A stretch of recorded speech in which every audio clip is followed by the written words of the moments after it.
You're listening to a podcast appearing on the Two Guys Talking Podcast Network. This is the weekly Firecast, episode 26. An interview with the Popa Peppers, Dave DeWitt, and a look at the 25th anniversary of the National Fiery Foods and Barbecue Show.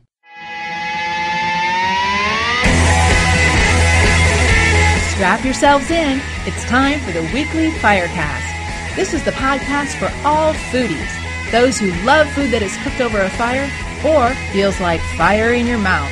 If you love spice, smoke, sauce, and all things savory, this is the show for you. And now, here's your host, chili head and barbecuer, Scott Roberts.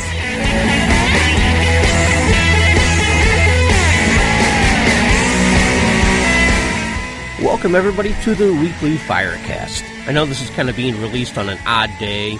That's just due to a couple things. I was out of town for the weekend. I wasn't able to get the previous episode 25, edited and uploaded right away.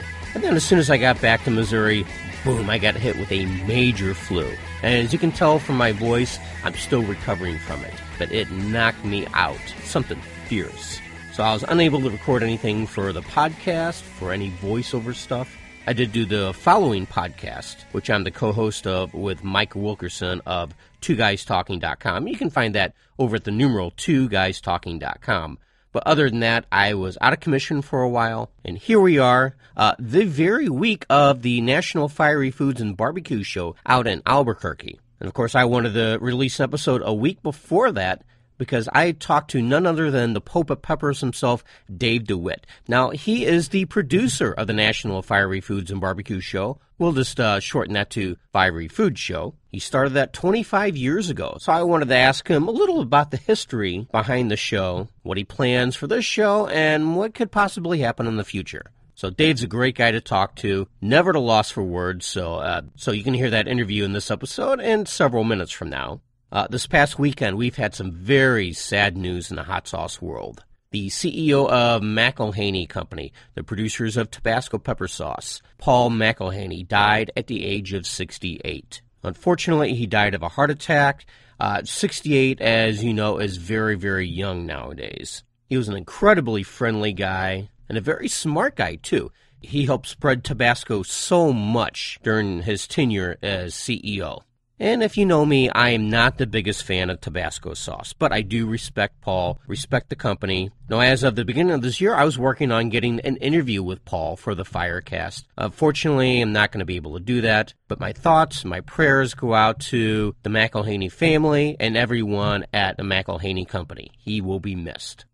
And then this week and the next week, I'm going to be debuting a few new segments for the weekly Firecast. One is the Foodie Tip of the Week, where I will present just a very simple tip to help all you cooks out there, all you foodies, all you chili heads, all you barbecuers. It's going to focus on everything in the whole food world. And a lot of these things I'm going to mention as tips have been little tidbits I picked up along the way. But I'm sure they will aid many of you in your cooking adventures, both indoor and outdoor. And another news segment is going to be Ken's Fiery World. Now, a lot of you in the chili head circles know Ken Alexander. He runs FieryWorld.com. He's been a reviewer for both ILoveItSpicy.com and HotSauceDaily.com. He's a Louisiana native. He knows cooking, he knows grilling, he knows food, he knows spice, and he loves heat. And he's somebody I befriended in the past couple of years, and I really love his take on things. So in most episodes, I'm going to feature a little segment where I talk to him, and he's going to talk to me about whatever is on his mind. If there are some new products that he has stumbled across and he would like to spread word about them, he could do that. If it's any trade shows or festivals or what have you that he's recently attended, anything in his fiery world, he will report on it. And I'm really excited to have him on the show because he has a great spin, a great take on things. I'm sure you'll all love it. And lastly, I wanted to give a big shout out to none other than Greg Rempe of the BBQ Central Radio Show. He's recorded a few voiceover intros for me to use for the new segments here on the podcast. He's the guy that did the intro to the video version of the Firecast a couple of years back. And the guy's a true professional. I appreciate what he does. And I appreciate what he does for the whole world of barbecuing with his show, the BBQ Central Radio Show. It is the granddaddy. It is the best audio show focusing on barbecue today. And myself, I'm honored to be a guest on his show whenever he asks me to be. I'll go ahead and put the link in the show notes to the BBQ Central Radio Show. Look for episode number 26. Scroll down, and you'll find a link there. Listen to it, subscribe, and he records your show live on Tuesday nights. So if you're in front of your computer, be sure to turn it on and listen live. But if you can't, subscribe to the podcast. It's phenomenal stuff. So that I don't overexert myself, I'm going to go ahead and get right to the weekly segments. And now, the review of the week. My product review this week is Fri-B-Que Hot Sauce. Now, one look at a bottle of Fri-B-Que Hot Sauce, and by the way, it comes in a 5-ounce woozy bottle, the way most standard hot sauces come in. And immediately, what I thought of was it's a combination of a barbecue sauce and a hot sauce. It kind of might be a chipotle-flavored, kind of spicy barbecue sauce with a strong peppery kick. And in a lot of ways, it is. Of course, it's a nice, rich brown color. It looks a lot like a typical rich-looking barbecue sauce. It's thick for a hot sauce, and a lot of that sweet, tomatoey, smoky kind of taste, it's in there. So immediately, you kind of get that little sweet edge on the front of your tongue. Now, probably about a second or two later, I got hit with this really hot, high-end bitterness. And just looking at the ingredients list, and I'll read them off for you here real quick. Water, apple vinegar, tomato paste, habanero, well, they misspell it habanera. I assume it's habaneros. Coriander powder, chili ginger. I don't know what chili ginger is. Cayenne pepper, other spices, and xanthan gum. So you get quite a bit of that habanero kick, but there is a corresponding bitterness I just didn't like out of this. That comes when that heat arrives and hits your tongue. And although the look of the sauce is rich, I didn't find the sauce itself really to be full-bodied and complex and sweet the way I would expect a regular barbecue sauce would be. It kind of had the sweet tones of tomato and some vinegar, but to me it just really wasn't three-dimensional and fleshed out enough to balance with that heat and that bitterness. Now, on meat, I think it fared a little bit better. It was decent on a steak. It was decent on a hamburger. So obviously this would have to be something you would try on different foods like that. But all in all, I probably really could not recommend Fri-B-Que Hot Sauce. Now, on a heat scale, I would give it 3 out of 5, with 5 being the very hottest. Taste-wise, though, and I'm being pretty generous by this, on food, I would give it 2 out of 5 stars.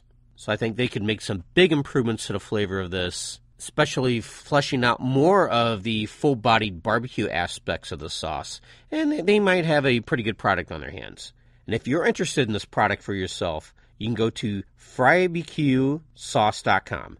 And I probably should spell that out for you. It's F-R-I, as in the day Friday, the letter B, Q-U-E, sauce.com. Or more easily, I'll just put the link in the show notes for episode 26.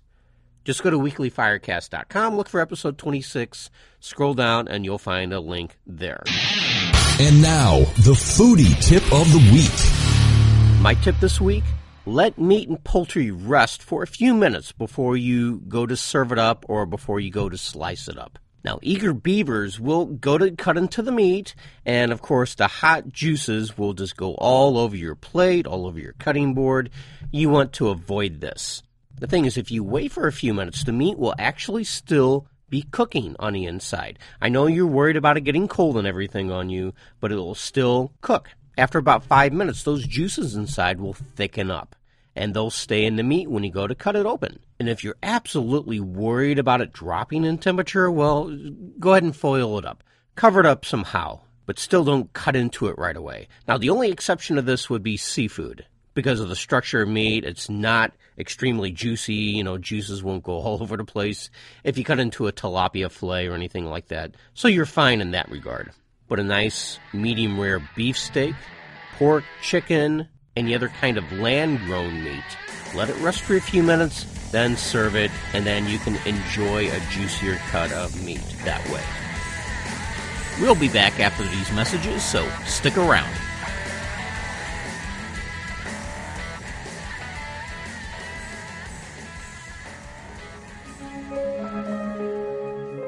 Are you following the following podcast? There's never been a mission more critical. Join the Two Guys Talking Following now by accessing thefollowingpodcast.com and become one of the following today. Followingpodcast.com. Thefollowingpodcast.com.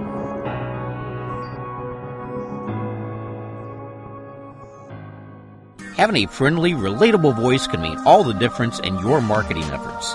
Let Scott Roberts' voiceover be that voice. I can give you the goods, whatever your need is, whether it be for commercials, podcasts, voicemail phone systems and on-hold messages, business presentations, websites, audiobooks, and more. If you require a personable, real, down-to-earth voiceover artist, then look no further. You can find out more at scottrobertsvoice.com. Two Guys Talking is proud to be using Heil Thin microphones inside their podcast studios in St. Charles, Missouri, just outside St. Louis. Thin mics from Heil Sound aren't just providing great audio quality, they're fun. With glistening blue LEDs in each, they are true technological centerpieces and help Two Guys Talking make the mark inside the podcast industry. Are you familiar with Heil microphones? Check out all the details now at heilsound.com. That's HEIL sound.com. And learn why Two Guys Talking uses and succeeds with the best microphone technology. Heil Sound, laying down the best audio tracks at the Two Guys Talking Podcast Network.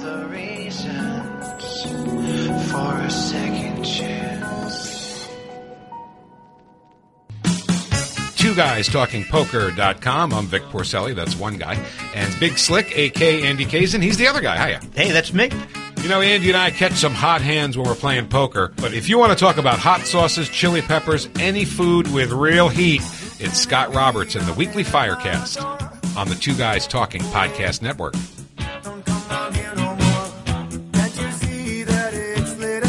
And we're back with more of the Weekly Firecast. And now, the Fire Talkers interview. Dave DeWitt is one of the most well-known people in the whole fiery foods, chili pepper, and hot sauce world. He's written over 40 books, many of which have focused on chili peppers or cooking in some way or the other. He's the president and CEO of Sunbelt Shows, Inc., who puts on the Nationally Fiery Foods and Barbecue Show in Albuquerque, New Mexico every year. He is also the co-producer of the Scovia Awards, which is one of the major contests for hot and spicy and barbecue products. And like I'd already mentioned, this is the 25th year for the Fiery Food Show. And I recently sat down with Dave via Skype and chatted with him about the show and other topics. Enjoy. Well, actually, what I want to talk about today is the 25th anniversary of the Fiery Food Show. I mean, obviously, I could probably talk to you a half hour about this subject and that subject, but I do want to talk about the show, the history behind it, you know, how it's progressed throughout the years, and what's in store for it this coming year. Okay. Well, let's go right before the show. Real briefly, how was your involvement with Fiery Foods? How did you kind of get started into this?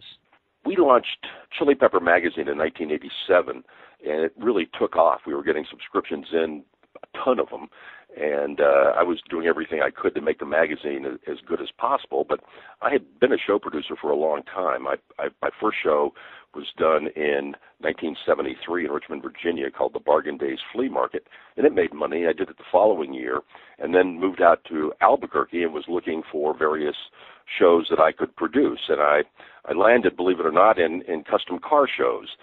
There was a big fad going on for people to customize their vans, and I was working for a radio station at the time and also doing independent radio and TV production.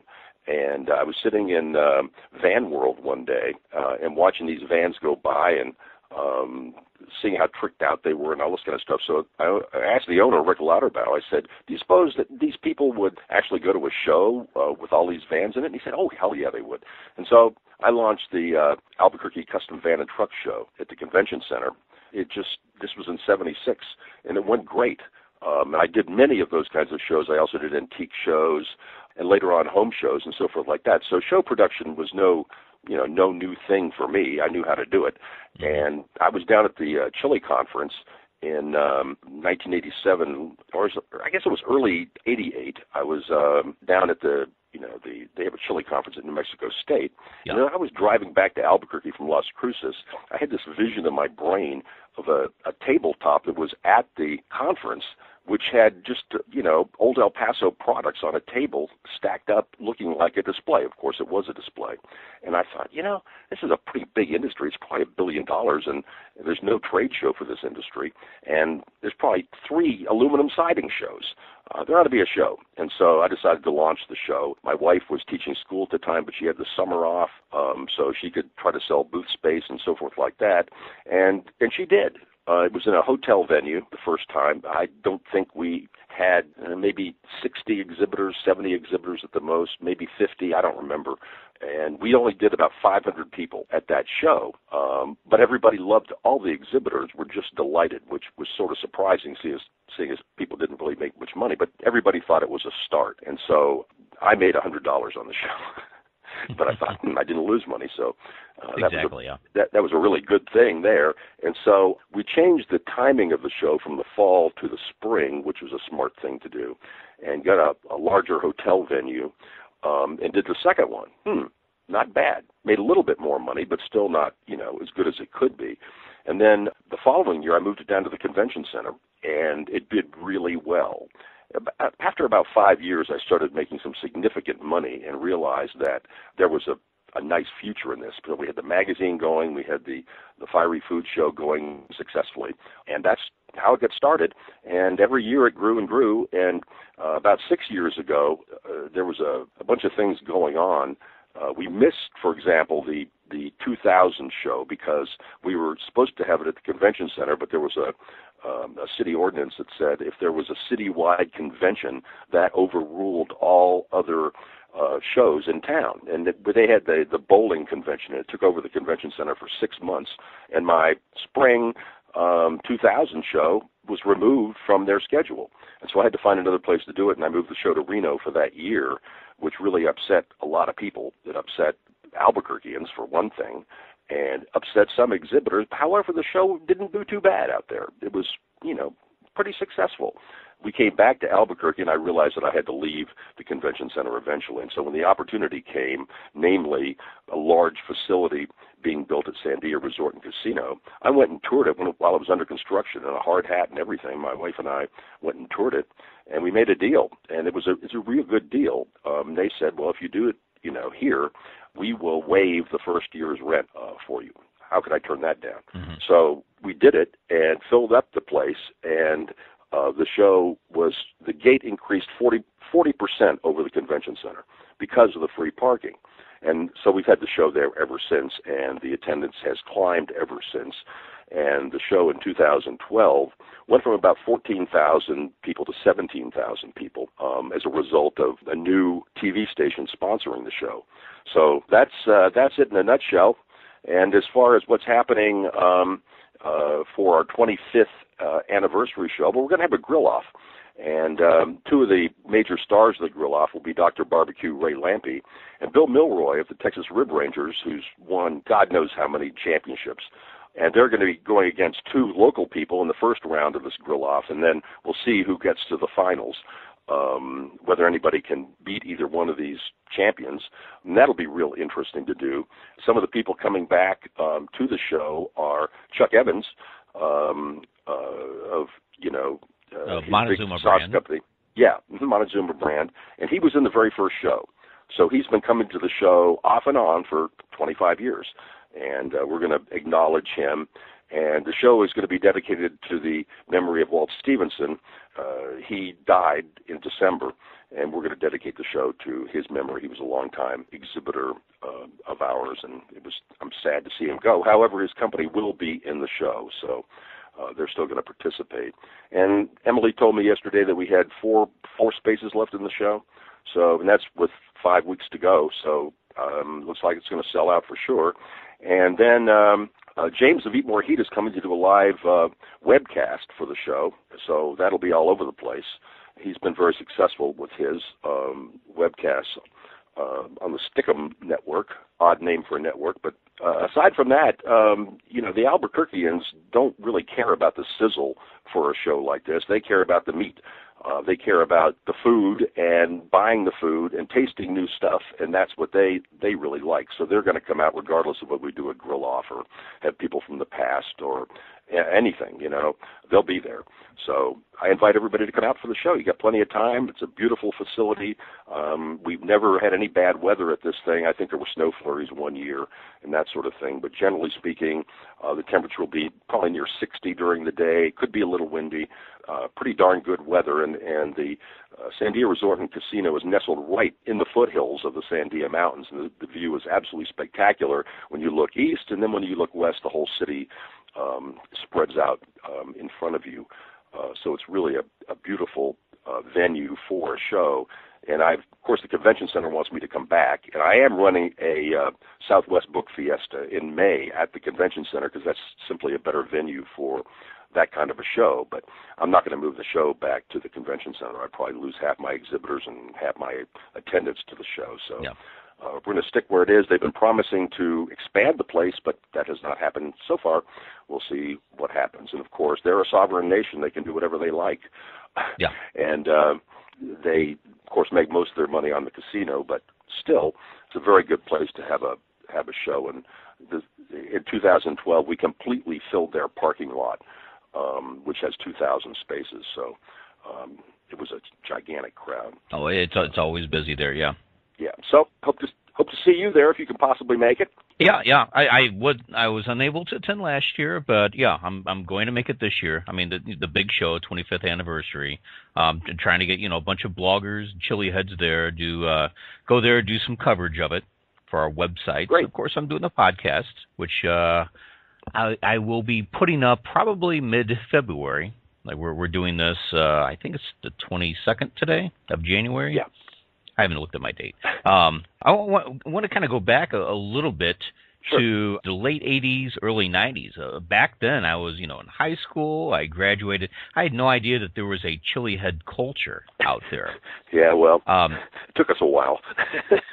Yeah, I had no concept of what this was. Back then, all I knew is that, I loved buffalo wings, hot sauce. I would just simply eat a bunch of pickled jalapenos out of a jar. But as far as a culture and something you could definitely give a name to and identify, did you see this early on with the early shows, that these type of people would come? I only saw the interest from the weird perspective of living in New Mexico, where at that time, chili peppers were the number one food crop in the state, and the madness has continued as far as the love of chili in New Mexico. I mean, it's literally worshipped here. And so I thought, well, I think people will come out for this kind of a show in New Mexico.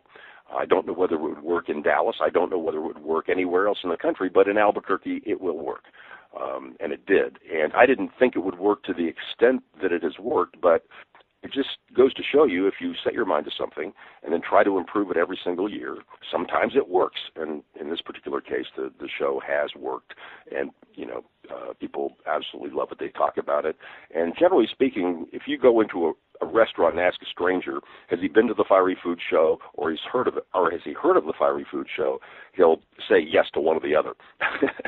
And we're just really well known in town. And I had an offer to buy the show one time.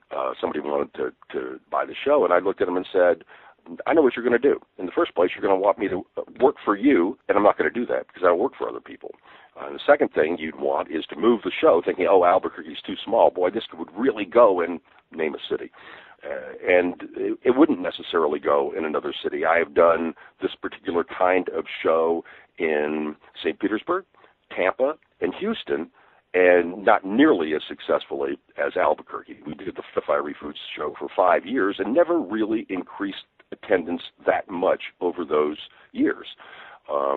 And so I eventually decided that people were, East Coasters in particular were deciding, well, should I go to Florida or should I go to Albuquerque? And that was not the point. The point was to add an additional show, but it didn't work that way. So I was literally taking money out of my left pocket and putting it into my right pocket and spending a whole lot of time.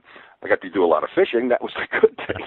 But So I decided I would just stick to Albuquerque as the base of operations and the only show that we would produce in that particular field. As I mentioned, we have added a book show or book fair, the Southwest Book Fiesta, but that's another show that it would be difficult for other people to produce. Like, for example, there's probably 4 different home show producers who work the Albuquerque market, and that's why I get out of doing home shows, just because why should I compete?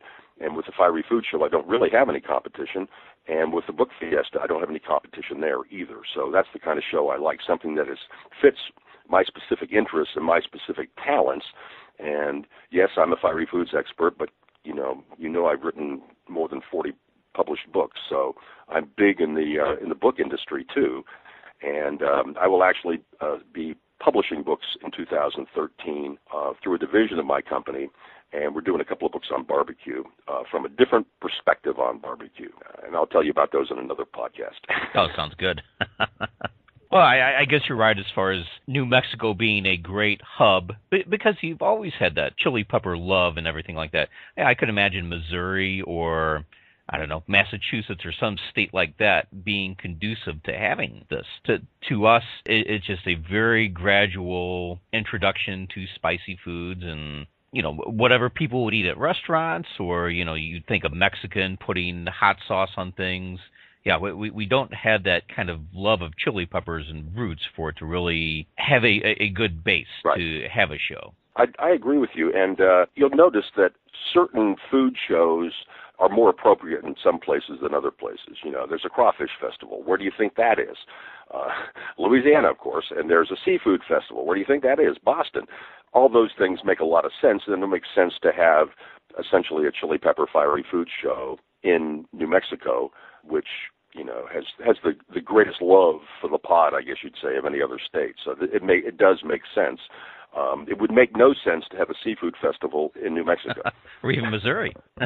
we don't have any seafood. I was Mike Steins, the guy who does some work for us writing on our website and so forth. He's a barbecue guy and stuff. He sent me a recipe. He's also a chef, and he sent me a recipe for his special clam chowder. And as far as I can tell, there's only one place in Albuquerque to get clams. I'm talking about not canned clams. I'm talking about fresh clams. So that'll show you how difficult it would be to have a seafood festival here. Well, obviously you're hoping for big success this year. Where do you see the show going in the next 5 or 10 years? Oh, it's really hard to say. What we found is people don't lose their interest in eating hot and spicy foods. I've never heard anybody say, "Oh yeah, I used to eat hot and spicy, but I'm back to bland." They just don't say those things. Once you start getting accustomed to it, you miss it if you don't have it in your food. It's you can call it a psychological addiction if you want, but some people feel the same way about beer. Some people feel the same way about wine. Some people feel the same way about steaks. That they really miss it if they don't have it. And it's people like me who carry my little leather case of hot chili powders around in little glass vials, as if that doesn't look suspicious. And I do. I especially when I go to barbecue restaurants, because a lot of barbecue restaurants around here, the only thing they have hot and spicy is Tabasco. But I like something that doesn't really change the flavor of the barbecue. Just put a little, chili powder sprinkled over the ribs, and you got something hot and spicy there. Fortunately, a lot of barbecue companies are coming out with spiced up barbecue sauces, and I've noticed that one place over in Rio Rancho, or the adjoining city, the Smokehouse, now has a mustard-based hot and spicy barbecue sauce to put over ribs and so forth. It's great. So maybe that's all changing. Yeah, I see a lot of that too. Yeah, and I'm not to the extreme where I put hot sauce in my coffee in the morning, but I've read that some people do that, believe it or not.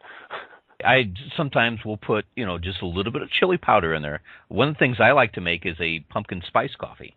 Mm-hmm. You put nutmeg and cinnamon and the chili powder in there. Just a tiny bit to the coffee grounds. It adds a nice little flavor to it. I bet you that that the same kind of thing would apply to cider.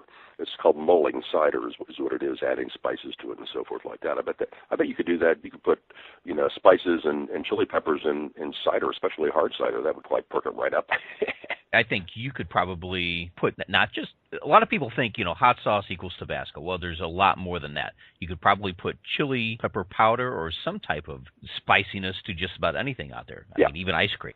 Right. I noticed that a lot of restaurants now carry two kinds of hot sauce, Tabasco and then Cholula. So that's interesting that Cholula is trying to make a dent in the Tabasco dominance in the food industry anyway. I think that's really interesting to see that happening, because for years in food service, Tabasco had just a lock on the whole market. But maybe that's changing. Yeah.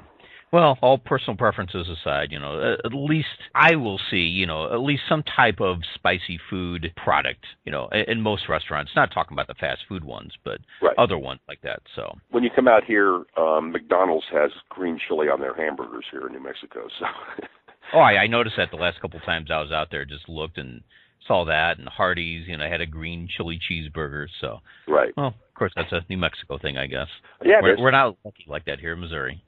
Yeah, well, the roasting and peeling of chili peppers has spread far and wide. During the harvest season, they spring up in all the neighboring states, and as far away as California. Everybody claiming, of course, that they have hatched chili, which is impossible. But I don't want to get on that kick right now. I'm sure we can do more podcasts later. Well, anything else that you wanted to mention about the show or anything before we end the call? Well, I'd just like to tell everybody that I really appreciate everybody who comes out and attends the show and has a good time. And we just keep it going, and we hope to see everybody for the 25th annual one. It'll be our biggest show ever. That sounds good. I'm looking forward to coming out there in just probably, 5 weeks? Yeah, 5 weeks away from today. Awesome. Okay. Well, Dave, thank you very much for getting on Skype with me today. Appreciate it. Thank you, Scott. Okay, bye-bye. Bye-bye. Thanks again, Dave, for that information and for talking with me.